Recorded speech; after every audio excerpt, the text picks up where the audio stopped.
भारतीय टीम ने टी20 world cup 2007 के सेमीफाइनल में कंगारुओं को बुरी तरह हराकर उनका गुरूर तोड़ा था, जिससे पूरे विश्व में कंगारुओं की मान मर्यादा प्रतिष्ठा पर ठेस पहुंची थी। अब सेमीफाइनल की हार कंगारुओं को घाव की तरह चुभ रही थी। ऐसे में उसके कुछ ही महीने बाद ऑस्ट्रेलिया भारत में 7 वनडे मैचों की सीरीज खेलने आई, जिसमें ऑस्ट्रेलिया पहले 3 में से लगातार 2 मैच जीतकर सीरीज में 2-0 से आगे हो गई। अब बारी थी चौथे मैच की। भारतीय टीम का उभरता नायाब सितारा MS धोनी टॉस के लिए मैदान पर आए। सिक्का उछला और धोनी के पक्ष में गिरा। धोनी ने टॉस जीतकर पहले बल्लेबाजी करने का फैसला किया। भारतीय टीम की तरफ से सौरव गांगुली और सचिन तेंदुलकर की सलामी जोड़ी मैदान पर आई, लेकिन बदले की आग में झुलस रहे कंगारू आज गेंद नहीं आग का गोला फेंक रहे थे। साथ में हर गेंद पर आउट होने की अपील किए जा रहे थे। गांगुली सचिन की हालत ऐसी रही कि भारत का स्कोर शुरुआती 5 ओवरों में मात्र 13 रन ही था, लेकिन उसके बाद सौरव गांगुली ने कुछ चौके मार स्कोर बोर्ड को तेजी से आगे बढ़ाया। सौरव गांगुली लंबे समय बाद टीम में वापसी कर रहे थे और अच्छे लय में दिखाई दे रहे थे कि 20वें ओवर में जेम्स होब्स की गेंद पर गिलक्रिस्ट को कैच थमा 59 गेंदों पर 41 रनों की पारी खेल पवेलियन चल दिए।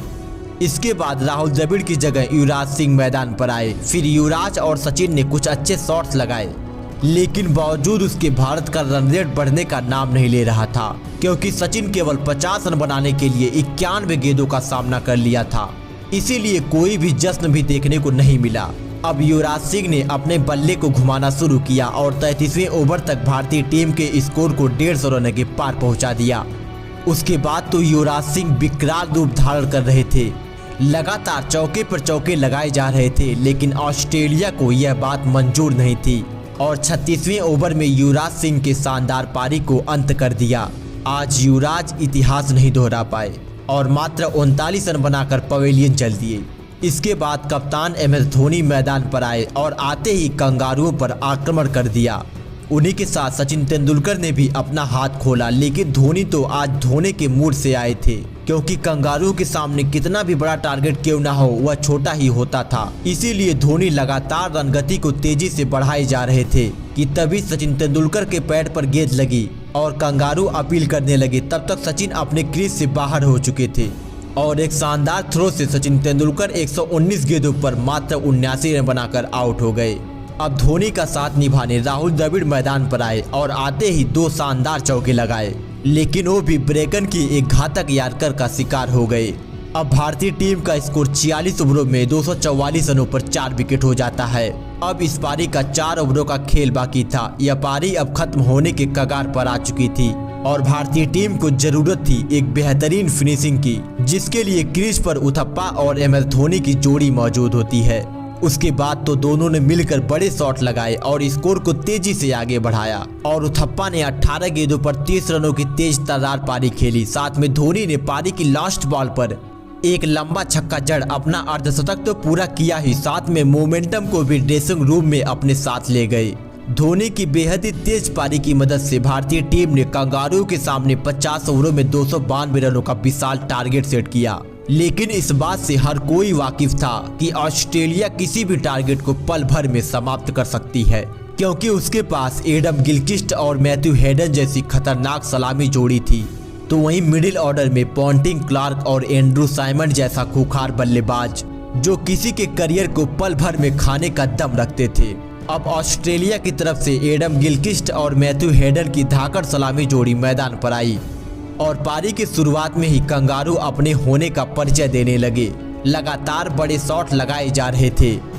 इसका आलम यह रहा कि जहां भारत का स्कोर शुरुआती 5 ओवरों में मात्र 13 रन ही था, तो वहीं पर कंगारुओं ने 5 ओवरों में 37 रन जड़ दिए। लेकिन छठे ओवर की पहली गेंद पर RP सिंह ने गिलक्रिस्ट को जहीर के हाथों कैच करा दिया। अब कप्तान रिकी पॉन्टिंग मैदान पर आए। इसके बाद तो हेडन और पॉन्टिंग ने जैसे पारी को आगे बढ़ाया, उसे देख सभी के होश उड़ गए, क्योंकि उसी RP सिंह को 10वें ओवर में इन दोनों ने 16 रन कूट दिए और साथ में स्कोर को 75 रनों तक पहुंचा दिया।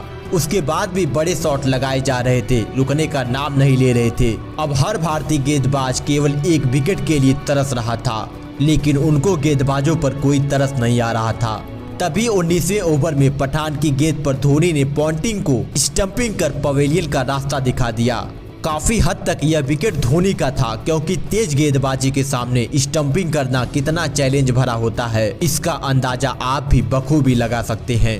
उसके 2 ओवर बाद 22वें ओवर में हरभजन सिंह ने अपनी ही गेंद पर शानदार कैच पकड़ क्लार्क को भी रवाना कर दिया। इसके बाद ऑस्ट्रेलिया का सबसे खूंखार बल्लेबाज एंड्रू साइमंड आते हैं, जिनके गुस्से के आगे दुनिया का कोई भी खिलाड़ी कांप जाता था।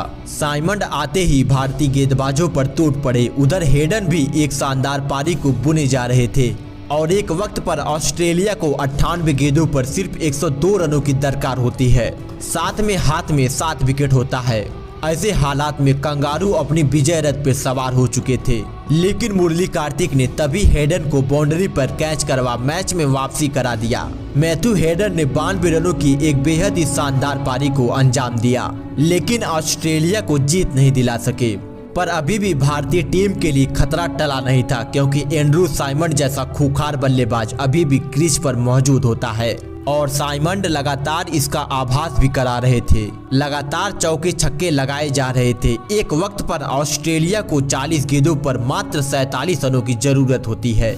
यहाँ तक ऑस्ट्रेलिया अपनी जीत पक्की समझ रहा था, लेकिन अब तो असल रोमांच होना बाकी था, क्योंकि भज्जी की एक वाइड बॉल पर धोनी ने तेज स्टंपिंग करके ब्रॉड हॉज को पवेलियन का रास्ता दिखा दिया और उसके जस्ट बाद आरपी सिंह की तेज यार्कर का जवाब साइमंड के पास नहीं था। उसके बाद तो भारतीय खिलाड़ियों का जश्न इस बात की गवाही दे रहा था कि यह मैच अब पूरी तरह से भारत की मुट्ठी में आ चुका है। उसके बाद अगली ही गेंद पर आरपी सिंह ने हॉक को रन आउट कर इस मैच को पूरी तरह से भारत की तरफ मोड़ दिया। लेकिन यह कंगारू की टीम थी, इतनी आसानी से हार मानने वालों में से नहीं थी। अब मैच आखिरी ओवर तक जाता है, जिसमें ऑस्ट्रेलिया को 16 रनों की जरूरत होती है और जहीर की पहली गेंद पर जेम्स होप ने चौका मार देश की सांसें रोक दिया। लेकिन फिर उसके बाद जहीर खान की शानदार गेंदबाजी देखने को मिली और आखिरी की 5 गेंदों पर केवल 3 रन ही खर्च किया और भारत यह मैच 8 रनों से अपने नाम कर लिया। यह धोनी की बतौर कप्तान वनडे में पहली जीत थी। साथ में ऑस्ट्रेलिया को यह भी बता दिया कि हम तुमको टक्कर ही नहीं देंगे, बल्कि धूल चटाने का मादा भी रखते हैं। और यदि यह वीडियो पसंद आई तो वीडियो को लाइक शेयर जरूर कीजिएगा और आगे भी ऐसी वीडियो देखने के लिए चैनल को सब्सक्राइब जरूर कीजिएगा।